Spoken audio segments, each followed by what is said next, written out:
بسم اللہ الرحمن الرحیم وصلی اللہ علی النبی الامی۔ میں اپنے تمام دیکھنے والے سننے والوں کے خدمت میں السلام علیکم کہوں گا۔ ہم نے 19 جولائی کا جلسہ اناؤنس کیا تھا پونچھ کا ہیڈ کوارٹر راولاکوٹ کے مقام پہ، جو خطہ ہے غازیوں کا، مجاہدوں کا، غیرت مندوں کا اور شہداء کے وارثوں کا۔ چونکہ 19 جولائی 1947 کو کشمیر کے رہنے والوں نے ایک قرارداد غازی ملت علیہ رحمہ کے گھر پہ منظور کی تھی کہ کشمیر پاکستان کا حصہ بنے گا۔ 19 جولائی 2023 کو ہم نے راولاکوٹ کے مقام پہ یہ کہا تھا کہ جو کشمیر کا حصہ آزاد ہوا، جو آزاد کشمیر ہے، یہ ریاست ہے پاکستان کی۔ یہ ریاست 24 کروڑ جو ہماری قوم ہے ان کے دلوں میں بستی ہے، اور یہ پاکستان ہے۔ اور ہم نے یہ کہا کہ ہم گی سے آگے بڑھ کے ہم ہیں پاکستان پہ، ہم یقین رکھتے ہیں اور اسی کو مانتے ہیں۔ ہم نے کہا جو آزاد ہوا وہ پاکستان ہے، اور جو آزاد ہوگا وہ بنے گا پاکستان کا حصہ۔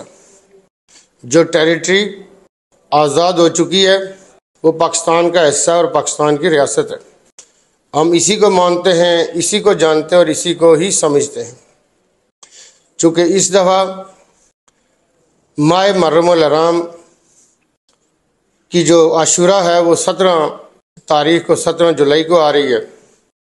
بہت سارے ہمارے جاننے والے سیاسی کارکنوں اور علماء اکرام کی، جید علماء اکرام کی جو آراء ہیں ان کی یہ ہے کہ چونکہ صرف عاشوراء کے ساتھ ایک دن کا وقفہ آ رہا ہے، تو ان کی آراء کی روشنی میں بنیادی طور پہ محرم الحرام اور عاشوراء کا دن ایسا دن ہے کہ جب آل رسول نے اسلام کی غیرت اور حامیت کے لیے قربانی دی، اور ہم ہمیشہ اپنے معافی ضمیر میں یہ گزارش کرتے ہیں کہ یہ قربانی صرف آل رسول دے سکتے تھے۔ دوسرا دنیا میں ایسا کوئی پیدا نہیں ہوا، نہ کسی ماں نے ایسا جنا ہوگا جو امام حسین علیہ السلام کی طرز پہ ہو۔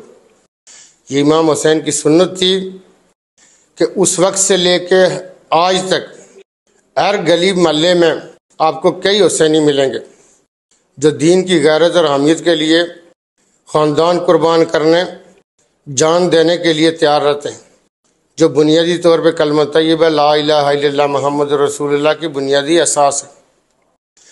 تو لہٰذا ان تمام ساتھیوں کی آراء کی روشنی میں ہم 19 جولائی کا جو جلسہ اناؤنس کیا تھا عاشوراء کی وجہ سے اس کو 14 اگست کو لے جا رہے ہیں، لیکن اس میں 14 اگست کے ساتھ اس کو سنکرونائز کرنے میں اگر آپ یہ دیکھیں، کشمیر کے رہنے والوں نے جو قرارداد منظور کی تھی کہ ہم پاکستان کا حصہ بنیں گے، تو اس کی جب سنکرونائزیشن 14 اگست کے ساتھ ہوتی ہے تو ہم 14 اگست کے دن کو بنیادی طور پہ یہ کہنے اور ماننے میں، جاننے اور سمجھنے میں عقبہ جانب بھی ہیں کہ 14 اگست کی جو ہماری آزادی ہے ہم اس کو سیلیبریٹ کر رہے ہیں۔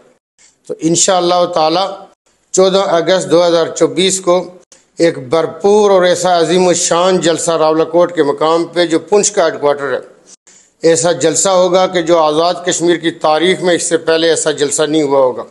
ہم ایک بھرپور جلسہ کریں گے، اس میں کئی ایسی باتیں اور کئی سیاسی آپ کو اچھی خبریں بھی مل سکتی ہیں۔ تو میں نے اس جلسے کے ساتھ جڑے رہنا ہے، بھرپور شرکت کرنی ہے۔ ہم نے پہلے بھی یہ گزارش کیا کہ یہ جلسہ عظیم الشان جلسہ ہوگا، اپنی نوعیت کا انشاءاللہ منفرد جلسہ ہوگا۔ میں نے اس میں آ کے اپنی قومی اور ملی بیداری کا ثبوت بھی دینا ہے، اور لوگوں کو اور اللہ سی کے اس پار جو قربانی دے رہے ہیں، اللہ سی کے اس پار جو ہماری ماں، بہن، بیٹی، ہمارا بزرگ اور نوجوان ہمارا جو قربانی دے رہا ہے، ان کو بھی یہ یقین دلانا ہے کہ ہم سوئے نہیں، ہم جاگ رہے ہیں۔ جب تک ایک بھی کشمیری، ایک بھی پاکستانی زندہ ہے وہ کشمیر کی آزادی تک چین سے نہیں بیٹھے گا۔ ہم اس وقت تک جدوجہد اپنی جاری رکھیں گے جب تک کشمیر آزاد نہیں ہو جاتا۔ کشمیر کے اوپر غاصبانہ قبضہ ہے، اور کشمیری پچھلے 77 سال سے ہر وہ قربانی دے چکے ہیں جو کسی دوسری قوم کا، کسی اور علاقے کے رہنے والوں کا ترہ امتیاز نہیں ہے، وہ صرف کشمیریوں کا ہے۔ آپ سب کا بہت شکریہ، آپ نے اس جلسے میں بھرپور شرکت کر کے آپ نے ثبوت دینا ہے اپنی قومی اہمیت کا اور قومی معاملات میں شرکت کرنے کا۔ شکریہ۔